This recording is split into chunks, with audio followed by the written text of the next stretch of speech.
L'interview vérité, parole directe. L'interview vérité, Mirador. Ici, la parole est directe. Nous espérons qu'avec lui, il n'y aura pas de langue de bois, Monsieur Gildas Vira, qui est déjà installé dans ce studio. Bonjour et bienvenue en Guinée. Bonjour Monsieur Marat, comment allez-vous? Oui, nous allons très bien, grâce à Dieu. Alors, cette première question, moi je suis très curieux, parce que habituellement, les hommes en campagne en Afrique vont chercher l'onction en France. Pour une fois, on voit un candidat annoncé à une élection présidentielle en France qui d'abord fait un tour dans plusieurs pays francophones d'Afrique. Est-ce que vous pouvez nous expliquer cette démarche? Non, mais avec plaisir. Tout d'abord, je devrais saluer toutes les personnes qui sont autour de la table. Je vois qu'il y a un public jeune. Et la jeunesse, j'ai envie de l'emmener et de changer vraiment les choses. Donc, venir en Afrique, c'est assez simple en fait. Je suis originaire du Congo. Et donc, comme vous dites, l'onction, on vient chercher au fin fond de nos ancêtres de quoi aller changer les choses pour nous, donc en France, et donc pour l'Afrique aussi, parce qu'il y a des liens très étroits qui unissent le continent africain, parce qu'il faut signaler qu'on est non pas sur des relations France-Afrique, vous aviez parlé de langue de bois, il n'y en aura jamais avec moi. Aujourd'hui, on ne peut pas comparer, et je ne veux plus entendre parler de France-Afrique, tout simplement parce que l'Afrique est un continent, avec plus d'1,3 milliard d'habitants et que la France est 66 millions d'habitants. Donc il n'y a pas de comparaison à faire, il y a des relations entre pays et c'est ce que je suis en train de défendre sur cette tournée africaine. Mais quel est le but de votre présence en Guinée? Est-ce que vous connaissiez ce pays avant? Oui, vous étiez déjà venu en Guinée? Évidemment, je suis un enfant d'Afrique entre guillemets, puisque j'ai l'occasion de pouvoir faire de l'humanitaire dans pas mal de pays. Je suis docteur en santé publique, ce qui m'a emmené en Guinée, notamment durant la période d'Ebola, mais aussi sur d'autres périodes pour venir travailler sur la santé communautaire, auprès de vos politiques aussi, entre guillemets, parce que je fais du lobbying politique pour que les choses changent. Donc j'ai pu apporter une parole sur l'excision, sur la partie sanitaire, puisque être docteur en santé publique, ça implique de pouvoir apporter sa pierre à l'édifice sur le domaine de la santé. Et quand on sait les lacunes qu'on peut avoir au niveau de l'Afrique et de nos hôpitaux, c'était naturellement que je me suis tourné ici avec pas mal de personnes, donc des groupes de médecins, de professionnels de santé plus largement, pour venir apporter notre pierre à l'édifice. Ce que je fais ici, je le fais également en France, exactement de la même manière. Donc là, on est en période de crise sanitaire un peu partout. Et donc, j'apporte ma pierre à l'édifice en tant que directeur général de la Fédération régionale des acteurs en promotion de la santé, donc en France. D'accord, mais voilà qui est bien dit. Mais vous arrivez en Guinée, en pleine transition militaire. Il y a à peine, il y a moins de 2 mois que l'armée a pris le pouvoir en Guinée. Au moment même où Conakry est infréquentable, vous êtes quand même un homme politique qui arrive à Conakry, dites-nous tout. Est-ce que vous avez rencontré les autorités de la transition? Et si oui, quels ont été les échanges que vous avez pu avoir avec eux? Écoutez, je suis arrivé avant-hier soir. J'ai été accueilli par les amis de la Guinée, qui viennent aussi en France parce qu'on travaille ensemble sur la partie associative. Hier, j'ai été à un orphelinat apporter un don. C'est ce qu'on sait faire le mieux, donc c'est ce qui nous tient à cœur. On a également vu quelques rencontres qu'on a fait au niveau de l'aéroport et je n'ai rencontré pour l'instant aucune autorité politique. Mais je suis à leur disposition s'ils souhaitent nous rencontrer donc prochainement. Talibé Bari. Alors, est-ce que quand vous veniez assister la Guinée dans le cadre de la lutte contre Ebola, quelle impression générale vous avez eue, parce que c'est important, du secteur de la santé pour vous, que doit faire la Guinée pour pouvoir se relever du point de vue du secteur de la santé? J'ai eu la chance donc pendant cette période de rencontrer quelques ministres entre guillemets, mais aussi de pouvoir travailler avec les agents de santé, de pouvoir aller à l'hôpital Ignace-Dine, voir notamment le directeur et voir les conditions de vie, de santé dans les hôpitaux. J'ai un constat plus général qui reste critique pour moi et difficile, c'est que on a des hôpitaux qui n'assurent pas les conditions de vie, mais parfois les conditions de mort. C'est difficile à dire, mais c'est une réalité. Quand vous savez que pour aller dans des hôpitaux, donc là je parle de l'Afrique en général, dans beaucoup de pays, on ne vous prend pas en charge tant que vous n'avez pas payé. Et que comme sur mon dernier voyage au Congo-Brazzaville, j'ai constaté qu'il y avait un jeune qui venait apporter dans une brouette devant l'hôpital et qu'on ne pouvait pas le prendre en charge parce qu'il n'avait pas d'argent, On a essayé de faire le nécessaire, mais ça veut dire que c'est une vie. Et parfois, on a souvent tendance à négliger la vie des personnes, et c'est juste pour moi intolérable. Et donc, si j'ai une fibre santé et une fibre humaine, ça vient principalement de là. Cabinet Fofana. On a vu en 2017, en pleine campagne, Marine Le Pen arriver au Tchad. Il a rencontré par exemple les militaires de l'opération Barkhane. Est-ce que ceci s'inscrit, est-ce que vous inscrivez dans cette optique-là à dire que la population française et aussi la diaspora africaine est un bassin d'électeurs? Est-ce que c'est une façon pour vous de draguer ces électeurs-là en venant naturellement dans les pays de départ de ces Français? Je vais vous dire les choses différemment. J'ai un socle électoral qui doit être un socle électoral de la diversité.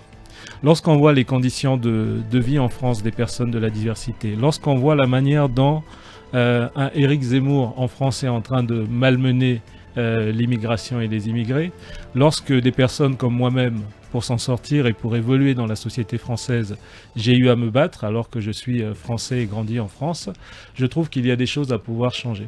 Lorsque je vois la relation entre certains pays africains et la France, je me dis que là, ça ne peut plus durer. Donc vous voyez, je suis quelqu'un qui vient pas seulement en Guinée en visite humanitaire, mais aussi pour apporter une parole forte de changement. Et cette parole forte de changement, sincèrement, vous avez cité Marine Le Pen, vous pouvez citer Macron avec la mascarade qu'on a vue du sommet où il a invité nos jeunes, Afrique-France. Déjà, je ne veux pas parler d'Afrique-France. C'est soit la France traite avec un pays, soit le continent européen traite avec le continent africain. Mais on ne peut pas mettre la France, comme je l'ai dit, avec 66 millions d'habitants, et l'Afrique en entier face à face, et qui plus est avec des jeunes. Donc je vais vous dire une chose. Les destins des Africains et des Européens sont étroitement liés par rapport notamment à ce sous-sol riche que nous avons et que nous exploitons pas assez de ce côté en Afrique. Et en Europe, on a la manne financière et un certain savoir-faire pour pouvoir signer certaines conventions et avancer. Ces deux continents sont liés côte à côte. Et lorsque je viens ici, je m'adresse à vous, mais vous avez tous, chacun de vous, un parent en France, ou même chacun de vous a peut-être la double nationalité. Vous voyez? Donc vous êtes un électorat français. Donc je viens m'adresser à vous de cette manière-là. Alors, avant de te passer la parole, Lincoln, quels pourraient être les enjeux de cette élection 2022? La classe politique française est en train de se redessiner. Et de l'autre côté, quelle place devrait avoir l'Afrique pendant cette campagne-là? Elle a une place centrale. Regardez ce qui se passe en Algérie, regardez ce qui se passe au Mali, regardez ce qui se passe en Guinée. Vous êtes tout simplement en train de dresser le paysage africain qui aujourd'hui est en train de se relever. Donc on voit bien que les dirigeants français aujourd'hui et même les candidats doivent compter aujourd'hui avec l'Afrique. Vous avez une jeunesse en ébullition aujourd'hui en Afrique et qui représente quelque chose avec un taux de natalité énorme, alors qu'en France, on a un taux de natalité qui est plutôt en baisse. Donc entre certains cheveux blancs qu'on peut trouver de l'autre côté et toute cette jeunesse qui est ici, qui est prête à mourir parfois pour traverser l'océan, on voit bien que ces destins sont liés. Donc voilà, il y a cette parole de vie, de paix que je viens apporter ici, mais aussi de transition, pas seulement en Guinée, parce que ce mot a du sens ici, mais véritablement de transition dans le changement de société qu'on est en train de vivre. Et vous l'avez dit, l'élection aujourd'hui en France est une élection ouverte. La gauche est par terre, la droite est par terre, Macron est en difficulté, et il y a une place pour des personnes comme nous. Voilà, une place pour des personnes comme vous. Depuis le mois d'août, votre candidature est déclarée. Et derrière, il y a le pouvoir aux citoyens. Qu'est-ce qui se cache derrière ce slogan? Il n'y a rien qui se cache, il y a juste la vérité. Ça veut dire que si vous regardez mes images, je ne suis pas un inconnu en politique. Donc j'ai travaillé durant les 4 dernières années notamment à mettre en avant un mouvement, puisque je suis président du mouvement La France Autrement.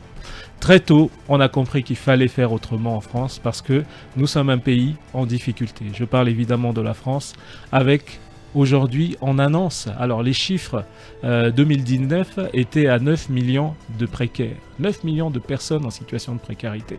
Vous vous rendez compte? Pour la 7e puissance économique du monde. Lorsque je vous dis qu'aujourd'hui on approche les 10 voire 11 millions de personnes en précarité. Alors juste pour vous donner une idée, une personne en précarité en France, c'est une personne dont le seuil de pauvreté est en dessous de 1000 euros, 1068 exactement.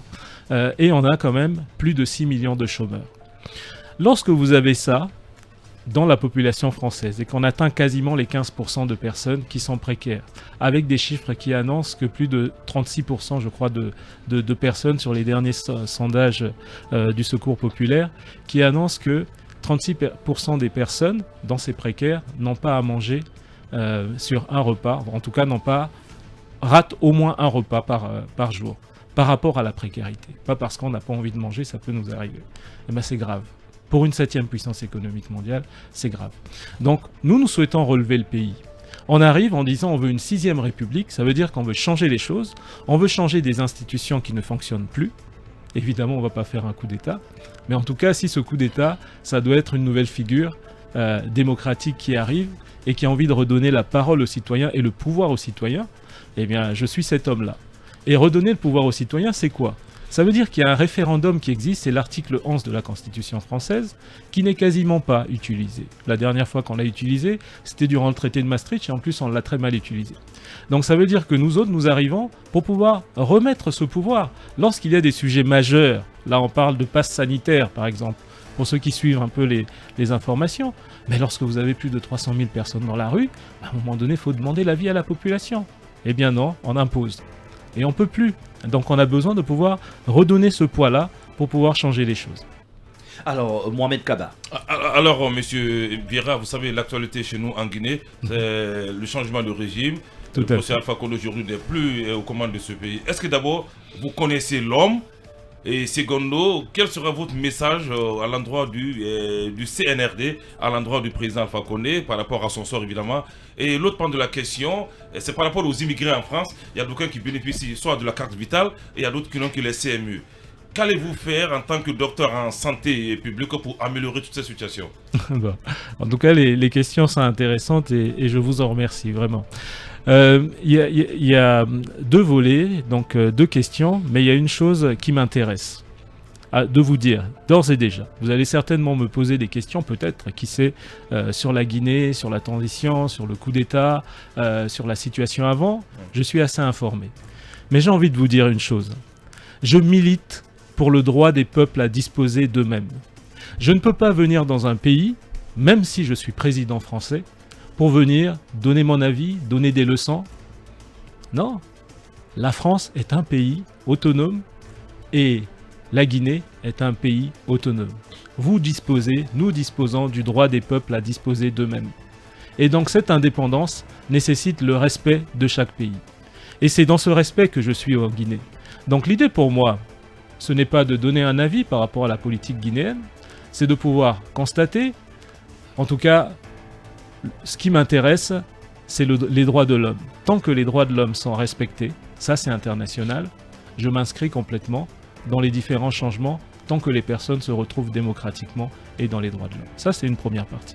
Ensuite, vous m'avez parlé de la CMU et de la carte vitale. Moi j'ai envie de vous parler plutôt de la politique sociale française. Je n'exclus pas la question, je suis dans la ligne droite. Dans la politique sociale française, il y a des choses qui sont dénoncées. Marine Le Pen arrive et dit par exemple que si elle arrive en responsabilité, il n'y aura plus, alors c'est pas la CMU, c'est la partie, comment on appelle ça, la CME je crois, pour les étrangers notamment, en situation irrégulière. Donc elle va y mettre fin. C'est pas possible. Enfin, c'est ridicule de pouvoir parler comme ça. Ça veut dire qu'une personne qui arrive dans ton pays, qui est en difficulté ou qui a une maladie qui peut être contagieuse, tu vas pas le soigner. Mais il va contaminer les tiens. Donc, à un moment donné, il y a un minimum de réflexion à avoir. Donc, aider une personne, c'est aider les autres. Et en santé publique, c'est la base. Lorsqu'on vaccine une personne, c'est pas seulement pour la personne, c'est pour pouvoir aider toutes les personnes qui sont autour. Et ça, c'est un principe de solidarité. Et vous avez une personne en face de vous qui a envie de redonner de la solidarité à la société française. On a une société qui est devenue de plus en plus individualiste. Et je vais continuer à répondre à votre question. Lorsque vous êtes dans un pays où vous bénéficiez des droits sociaux, comme c'est le cas, parce que la France, on ne peut pas lui enlever ça, on peut lui enlever beaucoup de choses, Absolument. mais pas au niveau social. C'est un pays qui, dès 1946, a lancé un système de sécurité sociale et de répartition qui est plutôt intéressant. Donc, plutôt que de dire plus d'allocations familiales, un système plutôt libéral comme en Angleterre, lorsque vous arrêtez de travailler, vous n'allez plus toucher d'ACEDIC ou autre. Moi, j'ai une autre version. Moi, j'ai besoin de pouvoir dire aux gens, vous ne pourrez plus, lorsque vous ne travaillez pas et lorsque vous êtes au chômage, rester chez vous ou faire du business à côté du système. Non. Vous devez vous impliquer dans la société. Si vous voulez toucher des prestations de ce pays, vous devez vous impliquer bénévolement dans la société. Sur la vie associative, il y a des possibilités. Dans le sport, on manque de bénévoles. Dans l'aide à la personne, on manque de bénévoles. Dans le soutien aux personnes qui sont proches de vous, on manque de bénévoles. Et si vous aidez, vous touchez des prestations. Mais on est tous actifs. Alors ça a un vrai avantage. C'est que ça recrée le lien social et ça recrée la fraternité dont on manque aujourd'hui et la peur dont on manque aujourd'hui. Parce que lorsqu'un type comme Zemmour, je vais replacer cet homme-là, qui malheureusement dit n'importe quoi, mais il bénéficie du poids des médias et des lobbying, et donc certains l'écoutent, mais il joue sur la peur. Et c'est quoi la peur? C'est de ne pas connaître l'autre. Vous voyez, quand je suis arrivé en France, excusez-moi, je prends juste quelques minutes là-dessus. Lorsque je suis arrivé en France, j'étais dans un petit village où les gens me regardaient comme si j'étais un assassin qui venait les tuer, quoi. Enfin, limite. J'ai fait des enfants dans ce village. J'ai appris à connaître ces gens-là. Aujourd'hui, ils m'aiment bien. Simplement, ils m'aiment bien. Pourquoi? Parce qu'ils me connaissent. Et lorsqu'on connaît quelqu'un, on enlève la peur. Et le fait de se connaître, on est des êtres humains. On enlève la couleur de peau. On enlève qui vous êtes, ce que vous avez fait. On discute et on vit ensemble. Et c'est ce que j'ai envie d'apporter à travers ce type de mesures. D'accord. Akoumba Diallo. Bon, moi, j'aimerais bien savoir si, une fois élu, puisque je le souhaite, merci, une fois élu Diallo. président français, si vous allez être président de la République française ou l'avocat de l'Afrique. Je serai d'abord président de la République française. Je me présente aux élections de la France. Je suis français. J'ai grandi en France. J'ai un doctorat en France. Je suis directeur général en France. Mais je suis un ami d'Afrique. Pourquoi? Parce que simplement, je suis quelqu'un qui ne réunit pas ses origines. Je suis né au Congo-Brazzaville. Je suis né d'une famille précaire qui m'a donné des valeurs, qui m'a permis d'être ce que je suis. Et j'ai toujours su rendre ce que la vie m'a donné. D'où le travail humanitaire que je suis en train de faire. Et la France m'a beaucoup donné et je veux lui rendre également. Donc, dans cette situation, comme je vous le dis, vous m'avez parlé peut-être d'un avocat de l'Afrique. Je suis l'avocat de personne. Je suis un docteur de santé publique. Ce qu'il me faut, c'est de pouvoir faire en sorte que les gens vivent bien. Et lorsque les destins sont liés, je pense que si l'Afrique se développe, la France se retrouvera beaucoup plus qu'aujourd'hui. Et on sera en paix les uns avec les autres. Bien, vous ne serez pas l'avocat de l'Afrique. J'imagine que vous allez vous poser un partenaire, néanmoins de l'Afrique. Mais j'ai envie qu'on revienne un peu en arrière en parlant de la situation en Guinée. Et je dirais ce type de situation dans beaucoup d'autres pays. Je pense même à votre pays d'origine, le Congo. Est-ce que finalement vous ne fuyez pas ce que nous autres qui sommes restés sur le continent, nous vous donnons comme devoir en ayant une sorte de droit de regard sur ce qui se passe à l'intérieur de nos États où la démocratie est complètement en lambeaux, où le terrorisme commence à frapper plusieurs de nos États. Est-ce que vous pouvez à la fin fuir ce débat? Parce que quand vous le voulez ou non, c'est la question de l'immigration se pose en France, c'est parce que les enfants partent justement de ce territoire-là où on ne respecte pas les droits humains. Je ne fuis jamais un débat. J'adore débattre. C'est pour ça que je suis là. Monsieur Marat, il vous a pas échappé que je n'ai pas dit que je fuyais le débat. Je vous ai dit surtout que je ne m'incluais pas dans un débat où je devrais me positionner. Pourquoi ? Parce que vous ne pouvez pas dire, les enfants d'Afrique que vous êtes, que vous ne voulez plus que la France se mêle de vos histoires et demander à la France et à un de ses candidats qui peut être président de la République demain de se positionner parce que vous lui reprocherez après de s'être positionné par rapport à des situations et lorsqu'il prendra des décisions, vous lui direz « mais attendez, on le savait, vous vous étiez déjà positionné quand vous étiez venu à la radio par rapport à ça. » Non, non, non, non. Vous êtes les enfants d'Afrique et moi je pense que l'Afrique doit se prendre en main. L'Afrique doit complètement se prendre en main, tous les pays d'Afrique. Et j'aime pas globaliser, l'Afrique est un grand continent. Il y a des pays qui se sont déjà pris en main, il y en a d'autres qui sont en train de trouver des solutions, il y en a d'autres comme vous qui sommes en transition, qui n'ont plus envie de souffrir. Je pense d'abord à la population. La population n'a plus envie de souffrir. Alors vous avez parlé d'immigration. On va se donner quelques chiffres. On a 6,8 millions aujourd'hui d'immigrés en France. Alors, regardez-moi bien, est-ce que je suis un immigré ? Répondez-moi. Vous êtes un intégré. Est-ce que je suis un immigré ? Monsieur Kaba. Mara, Mara, vous pardon. le répondre. Aujourd'hui, vous êtes français. C'est ce Non, que moi non, je non. vois, c'est ce que j'entends. Est-ce que je suis un immigré ? Tant que vous ne m'avez pas répondu, je ne continue pas. Alors, vous êtes un Bon, immigré. écoutez, Voilà. Ok, à merci. mon sens, D'accord. l'immigration, c'est pour les oiseaux. C'est ceux qui immigrent. Non. Qui émigrent.